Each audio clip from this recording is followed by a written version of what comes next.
Yo, your man Q, aka The Geek, is back again with, some more topics and discussions and the state of video games. Well, at least the state of PlayStation, which by accounts and purposes, PlayStation has been the king of video games since it dropped and debuted way back in 1994 with the PlayStation 1, which is still my second favorite system of all time, but we'll get into the reasons and the seasons of why that is. But before we go any further, if you're new to the channel and you do love RPGs, gaming, and everything else that's in between, all things geek, make sure you hit that subscribe button. Don't forget to like. It helps YouTube send videos like this to more folks. Not just me, but that's just how it works.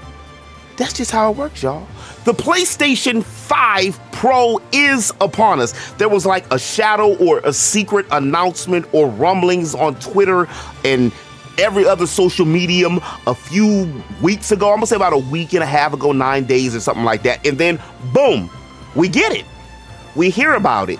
And what everybody and their grandmama is talking about, especially a whole bunch of people's grandmamas and mamas and daddies gonna be talking about, especially the mamas and grandmamas especially, is the system, after all is said and done, you gotta do your neck like that, all is said is done, is going to be close to $1,000. So how could I not talk about that? Especially since PlayStation 5, at least compared to the 4, in my humble estimation, has been better for me when it comes to RPGs than the PlayStation 4 was. Switch has sucked up all the other Final Fantasies and Personas, and okay, not Persona, but some of the other Atlas entities like SMV. So they're on a whole different continent by themselves, literally, well, country, when it comes to RPGs and what they're doing. So I'm not going to discuss that, but I will say that what PlayStation does here and is doing here, which we all knew, for us that's in the trenches, in these gaming trenches, knew that eventually and more likely, and this will be the last generation, talking about with the Switch and this PlayStation 5, will be the last one that has physical discs. I mean, again, I will buy something digitally. I shouldn't have bought Sea of Stars digitally. I should have waited. Really, I should have waited. The only thing is that, see, if I had the physical, then I still could have, oh boy, the comic historian. This is the comic historian. I hate the comic historian. What was his name? The dude who got into all the scandals and stuff like that. The completionist on Sea of Stars. But again, I'm deviating from the point. The point is PlayStation 5 Pro really worth it? Well, like somebody was on Twitter talking about the other day. He said, I have the money.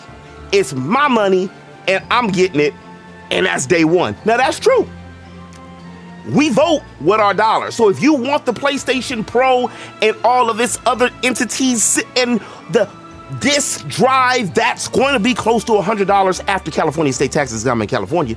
And then if you want an extra controller, and then we know out of the gates that these games are going to be at least $70. They ain't say it, but a lot of PlayStation 5 games are already launching at $70. So why wouldn't it be $70? Wasn't it even rumor that Grand Theft Auto 6, GTA 6 is going to be one of those $500 games? Oh my God, gaming to be over then. $100 games. And I mean, I get it, it's GTA, and in hindsight, if you really played GTA like that, you're probably going to spend over $100-something on different entities, or double, triple copying the game like I've did. I don't know how many times I've owned GTA 5, San Andreas, GTA 3. It's just maddening. But honestly, what games that are out that really require or need a whole new system? It has been 4 years.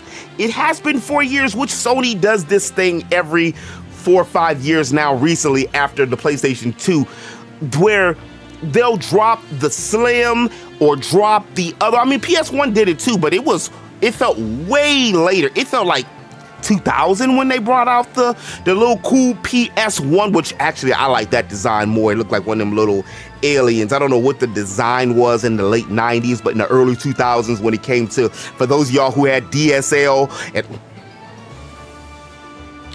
the internet provider back in the day, they used to have like this little turquoise type of mantis thing. I wish I still had it. It was real cool. I might go buy one just to have it for the whole retro and nostalgic reasons. But goes back to my question again. What really is needed for us to have to buy a whole brand new system?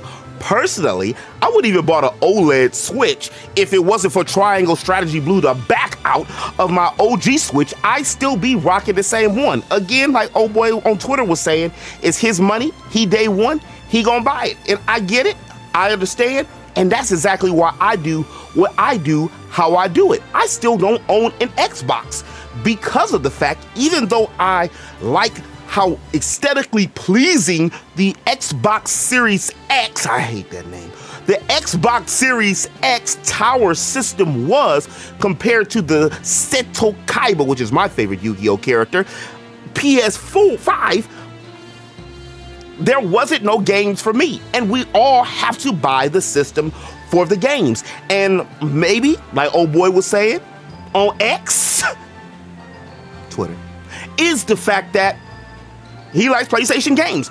For me, personally, I don't even have a 4K TV or monitor yet. Eventually, I'll get it. But with the way that games are now, with some still struggling to have a full resolution and a solid 60 frames per second, I don't know if me spending the price of a computer, a base standard line computer, but you still can add on pieces and parts over time, for me to get a whole nother PlayStation. And I think what's even more interesting, to be very real with y'all, which I want to make sure I don't gloss over this fact, is the fact that, didn't they say, hasn't everybody been talking about the fact that video games are in a decline right now, that the video game industry is about to implode? Yet Sony, which it did way back in the day when it came to the PlayStation 3, is dropping a system that's $200-300 over the market. What's that about? Like, seriously. Yeah, I mean, I don't want to say it's for the elite or it's for the folks who do want to go out and shell the money, because I ain't pocket watching. Look at, like Kendrick say, I ain't the po-po, I ain't pocket watching. But what I am saying is, for the general consumer, which apparently is not, you know, with the price, did we really need a PlayStation 5? Now, this really here, the whole PlayStation 5 Pro is just a gateway again to what we're about to see, which is, ain't gonna be no more physicals. And when they want to take a digital game off and put it in the Disney Vault. So before they go back into the Disney Vault for years to come, hurry. Hurry! Don't miss your chance to own these magical Disney videos before they disappear. Well, guess what? They're going to take the digital games off and put it in the Disney Vault. It's going to be one of those type of situations like PlayStation Plus has been going through, where they can move and remove certain things, just like I was talking about earlier when it came to the completionist. It's going to be one of those type of situations where if something happens or they don't like somebody, they can just veto a particular part of the game with a patch. Or like my unpatched, freaking updated Stellar Booty game, I want to see Eve the way that the creators made her to be. And that's all skins included. And that's one of the things that they're getting away with when it comes to this whole new digital market. Of course, it cost more money to make a physical disc and then put the physical disc out. But then again, does it really? When a lot of the meat and potatoes we still have to download via the interwebs. I mean, personally, I ain't getting it. I didn't get a PlayStation 4 Pro. I still got my original OG PS4. I didn't get the updated, what, didn't they have another PlayStation 3? I didn't get it. The only reason I'll ever go and get another system is if my old one broke. And now that I think about it, my old PlayStation 3, the 20 or 60 gigabyte, the one that actually could play the backwards compatible games. I used to play Xenogears on it. That one, I mean, I had to lay her to rest. What else was she gonna do? I mean, I couldn't just keep a broken piece of plastic, but in hindsight now, I probably should have just kept the broken piece of plastic, because I actually like the fat back, big back PlayStation 3 versus the new PlayStation 3. But, I mean, that's neither here nor there. What I will say is, I personally have been eating good with all the RPGs from Persona 3 Reload, which is a remaster and or remake, which is still my game of the year, in Final Fantasy VII Rebirth, which looked, chef's kiss, amazing to me. For me, it's not perfect. I mean, you know, some of the frame rates and other things, you know, could have been better, but for what the game was, it looked amazing. Even the same situation goes for Infinite Wealth, Black Myth.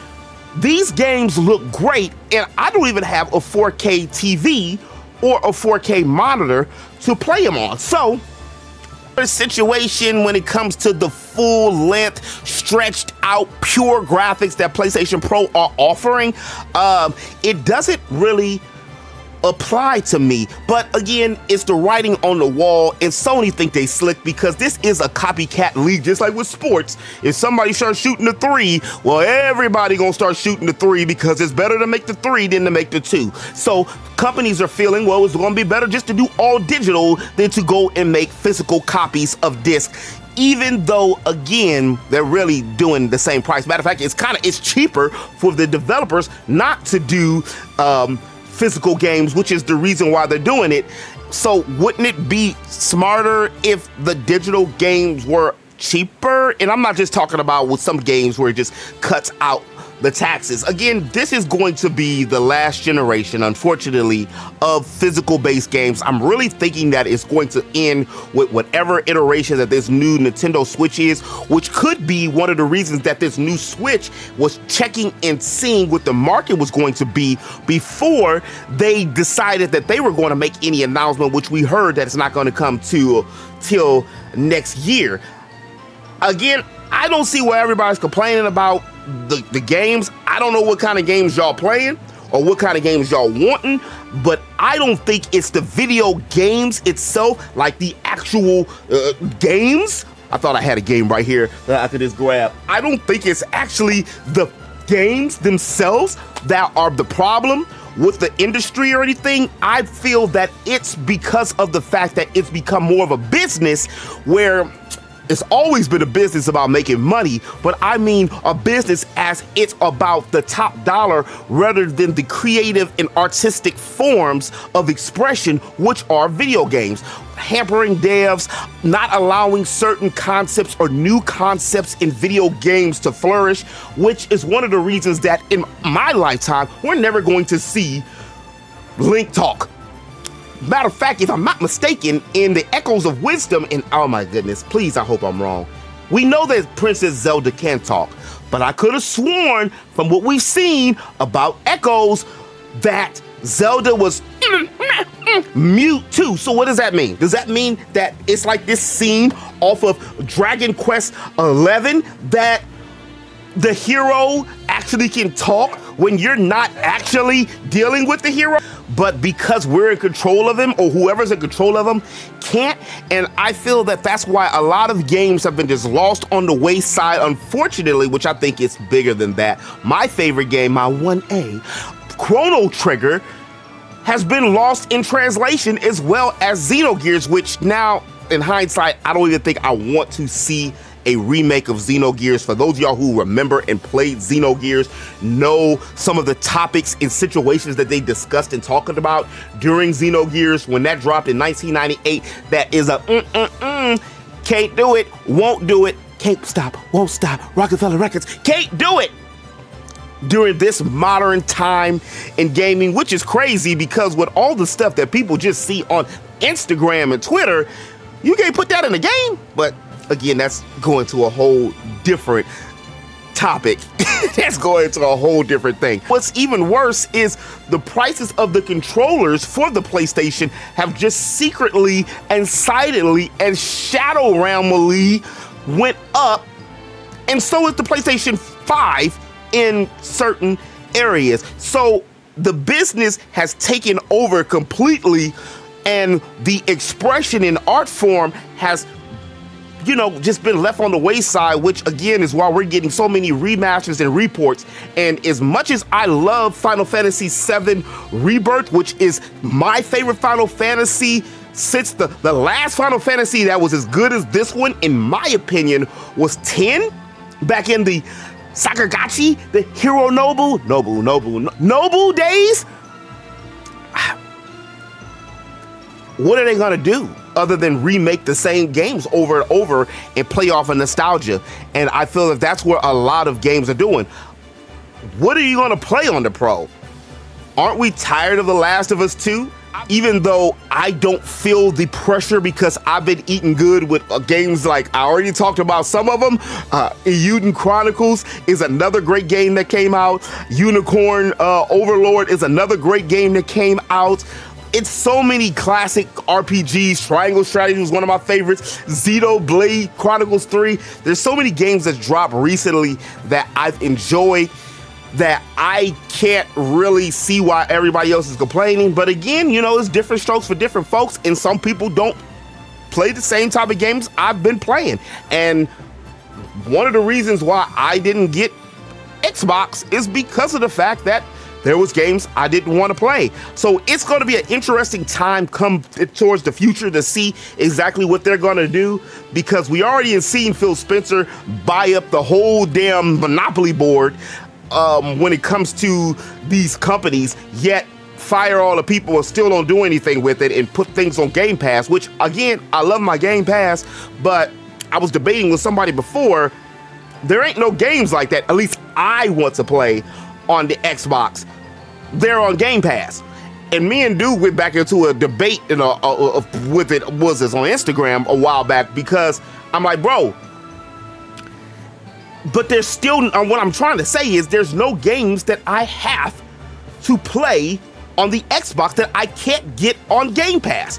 So that means that there's no games that I need to buy a $500 shell for. And that's what I'm saying with this. So I'm gonna keep my eyes out and my ears open to see what they're going to do and what the price point of this new Nintendo is gonna be. My hopes, my dreams would be that Nintendo releases 3 different type of systems within this next iteration of things. A handheld version, a hybrid version, and maybe compete again. Compete, like Majin Buu said. No, actually Majin Buu said, produce a system that actually competes in its 60 frames and 4K, but I'm not gonna hold my breath when it comes to that. We're living in interesting times. Only thing I can say is buy the games that you like. Hopefully we don't see another Wii U, PlayStation 4, Xbox Series X or S or 1. So many damn, what?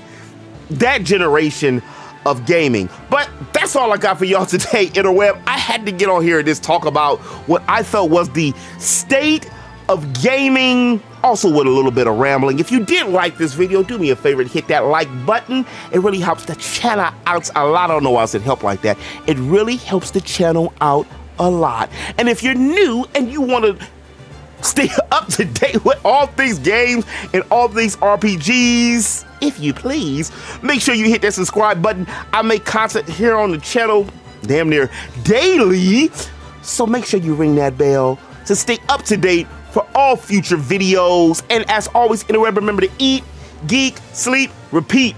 I'll holler at y'all on the next one. Peace.